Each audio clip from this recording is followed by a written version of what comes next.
Senator JB Ejercito, ang Deputy Majority Leader, at mapapag-usapan po natin ang Philippine Moto Tourism.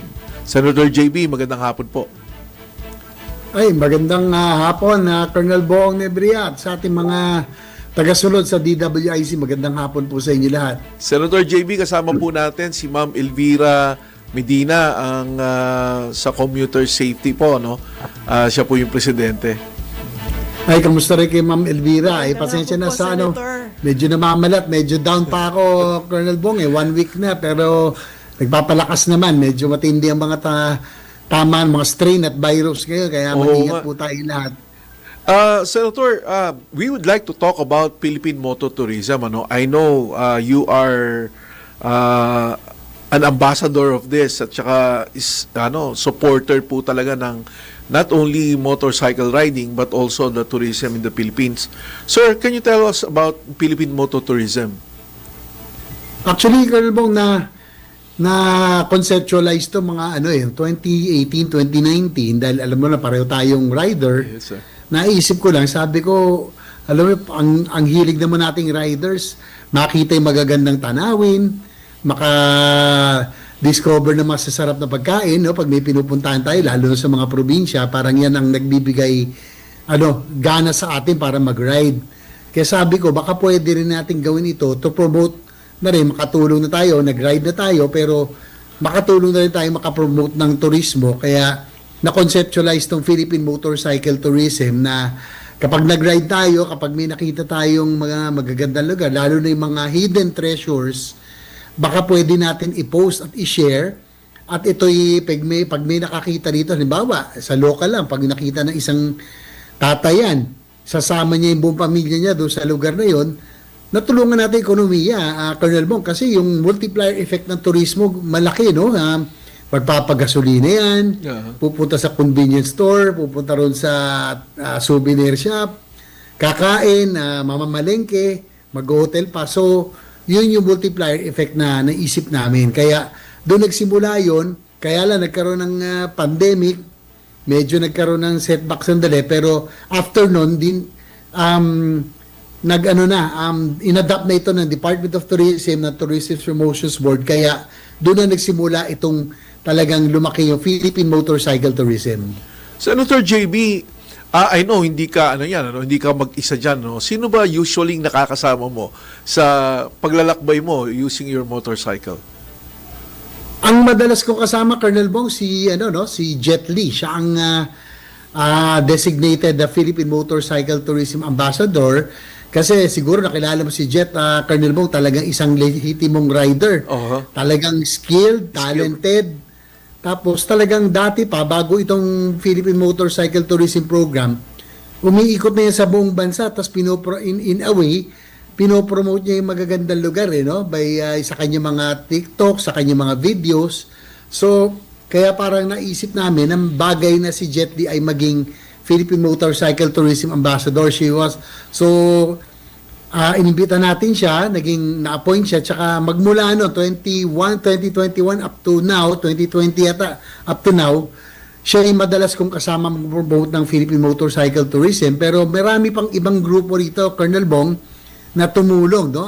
Yung, halimbawa, Breakfast Club nila Raymond Gabriel, yan yung mga, sa simula, sila yung mga nagkasama natin, ito ay yung Adventure Team Philippines, no, yung mga Philippine Loop, kasama rin yan sa Philippine Motorcycle Tourism. Tapos yung iba-ibang malalaking club, ang nakakatuwa dito, Colonel Bong, from big bikes to small bikes, wala tayong pinipili. Basta po rider ka, mahilig kang umikot, pwede kang sumama, lalo sa mga loops natin. Yes. No?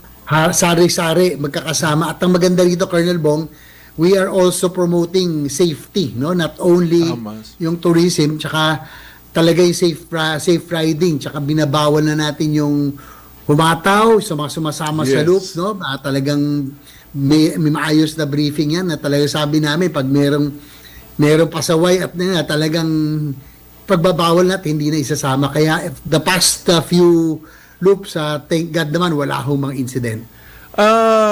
I think you've joined the Batangas Loop ni Mayor Adjao, Senjay JB.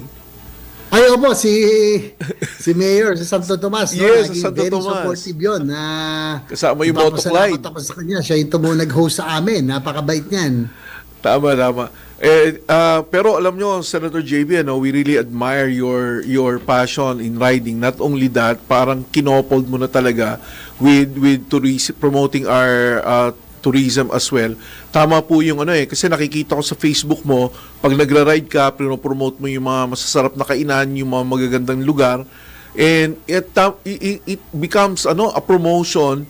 Pagkatapos mong mag-ride, mamaya makikita mo may mga ibang vlogger na pinupuntahan din kung ano yung pinuntahan mo dahil nagandahan sila sa presentation ng mototourism. Well, yun yung idea natin. Pero Colonel Bong, talagang ang target ko rito, lalo na yung, halimbawa, kasi pag tayo, alam mo na, pag rider ka, lahat ng sulok-sulok nararating natin, di ba, napupuntahan natin na hindi na nararating ng ordinary sasakyan. Yung mga, ang gustong-gusto ko sana, yung mga hidden treasures, yung mga bagong discoveries. Yeah. Parang yun yung masarap i-promote, no? Para mapuntahan at ma-discover, matutulungan natin yung ekonomiya. At saka nagpapasalamat ako, nakakatawa pa, even yung mga Harley riders na tulad mo, yung mga hugs, no? At lahat tumama na rin, nagpo-promote na rin at nakikiisa sa mga programa ng Philippine Motorcycle Tourism. Tama, I think Senator JB, yung Hug Manila, they did the Seven Lakes na tour. Yes. Ang ganda nun, nung nagkaroon sila ng documentation nun, ang ganda nung presentation. I mean, I didn't even know na we even have those 7 lakes, Ito yung mga na-promote ng ating mga riders through Philippine Mototourism. Talagang amazing kasi doon mo nakikita yung mga hindi nga kadalasang napupuntahan. Iba talaga pag rider ka, talagang lahat ng sulok ng Pilipinas mapupuntahan mo. Yeah. Kaya nga, Colonel Bong, ngayon ko sabi ko sa tagal ko nagra-ride, yung may mga lugar na sabi ko, siguro kung hindi ako nagmumotor, hindi ko talaga pupuntahan kung nakakotse ako o ordinaryong pag bagbabiyahe. Kaya para naging passion na sa atin siguro stress release sa trabaho, pero more than that, it's really admiring yung hindi lang yung adrenaline, pero yung ganda ng Pilipinas, Colonel Bong, mas Yes. ma-appreciate mo talaga on two wheels, no? Kasi yung hangin, no, yung init, yung alikabok, yung lumak, lahat mararamdaman mo Pero kung nakakotse ka, may driver ka at lahat, matutulog ka lang, baka hindi mo makita yung magagandang lugar. Pero pag nakamotorsiklo ka, lahat ramdam mo talaga Pati amoy, Yes. di ba? Yung yung simoy ng hangin, talagang yun ang hindi yun ang hindi mo mapapantan. Lalo na yung mga Yes. magagandang sites, yung mapapamangha ka na lang talaga pag nakita mo talaga mismo. Tsaka iba rin talaga ang camaraderie ng riding community, San JB. And we are really appreciative of leading the riding community through proper and safe riding.